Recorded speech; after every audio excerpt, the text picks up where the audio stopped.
अस्सलामुअलैकुम। Young's food लाया है आपके लिए चिकन मैक्रोनी सूप, जो कि सूप के साथ साथ एक मुकम्मल हेल्दी मील भी है। तो बिना टाइम जाया किए चलते हैं रेसिपी की जानिब, जिसके लिए एक पतीली में 2 खाने के चमचे तेल ले रहे हैं। अब इस तेल में एक छोटे साइज की प्याज जिसे रफली चॉप कर लिया है डालकर इसे चमचे की मदद से चलाते हुए ट्रांसपेरेंट हो जाने तक फ्राई कर लेंगे। अब जैसे ही प्याज ट्रांसपेरेंट होगी, इसमें डालेंगे ये 1 चाय का चमचा लहसुन अदरक का पेस्ट और साथ ही इसके ये 1 पाव यानी 250 ग्राम बोनलेस चिकन जो कि क्यूब शेप में कटी हुई है डालकर चिकन को और लहसुन अदरक को प्याज के साथ मिक्स करते हुए पकाएंगे, जिससे चिकन की रंगत तब्दील हो जाएगी और प्याज, लहसुन अदरक और चिकन तीनों से कच्चेपन की स्मेल भी खत्म हो जाएगी। अब जैसे ही चिकन की रंगत तब्दील होगी, अब इसमें डालेंगे एक बड़े साइज का टमाटर जिसको मिक्सी में डालकर इसका पेस्ट बना लिया है इसे, और साथ ही इसके डालेंगे कुछ मसाले जिसमें जाएगा आधा चाय का चमचा कुटी हुई लाल मिर्च, आधा चाय का चमचा पेपरिका पाउडर, आप पेपरिका पाउडर की जगह कश्मीरी लाल मिर्च का भी इस्तेमाल कर सकते हैं, आधा चाय का चमचा काले मिर्च का पाउडर,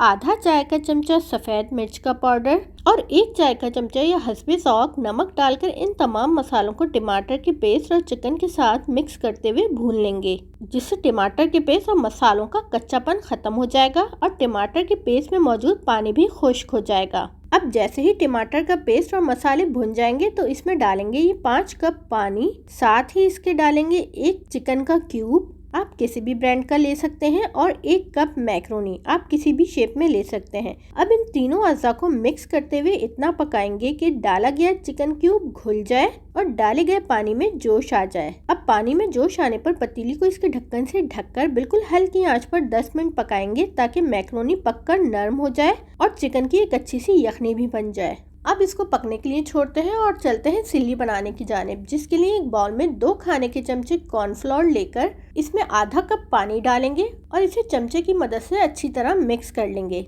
अब ये चिल्ली हो गई है तैयार, इसे हम सूप को गाढ़ा करने के लिए यूज करेंगे। अब 10 मिनट बाद चेक कर लेते हैं। देखिए मैक्रोनी पककर नरम हो गई है और एक अच्छी सी यखनी भी बन गई है। अब इसमें डालेंगे आधा कप क्यूब शेप में कटी हुई शिमला मिर्च, आधा कप क्यूब शेप में कटी हुई गाजर, साथ ही इसके 1 चाय का चमचा या जितना आप तीखा पसंद करें चिली सॉस, 2 खाने के चमचे सोया सॉस और 1 खाने का चमचा सफेद सिरका डालकर इन तमाम अज़ा को मिक्स करते हुए 3 से 4 मिनट पकाएंगे ताकि डाली गई सब्जियां हल्की सी नरम हो जाए और साथ में डाले गए सॉसेस का जायका भी सूप में आ जाए। देखिए सब्जियां पककर हल्की सी नरम हो गई हैं। अब जो कॉर्नफ्लोर की चिल्ली तैयार करके रखी थी, इसे इस सूप में आहिस्ता आहिस्ता करके सूप को चमचे की मदद से चलाते हुए तमाम चिल्ली सूप में डाल लेंगे। अब सूप को मिक्स करते हुए तकरीबन 3 से 4 मिनट मजीद पकाएंगे, जिससे कॉर्नफ्लोर का कच्चापन खत्म हो जाएगा और सूप भी पककर गाढ़ा हो जाएगा। अब 4 मिनट बाद देखिए सूप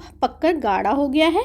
मेरे हिसाब से ये इतना गाढ़ा सूप बहुत मुनासिब है। अगर आप इसको और गाढ़ा करना चाहें तो मजीद पका लीजिए। अब लीजिए जनाब, ये बहुत ही मजेदार सा चिकन मैक्रोनी सूप तैयार है। अब इसे सूप बाउल में निकालेंगे और गर्मा गर्म सर्व करेंगे। तो कैसी लगी आज की आपको ये चिकन मैक्रोनी सूप की रेसिपी, जरूर बताइएगा। शुक्रिया।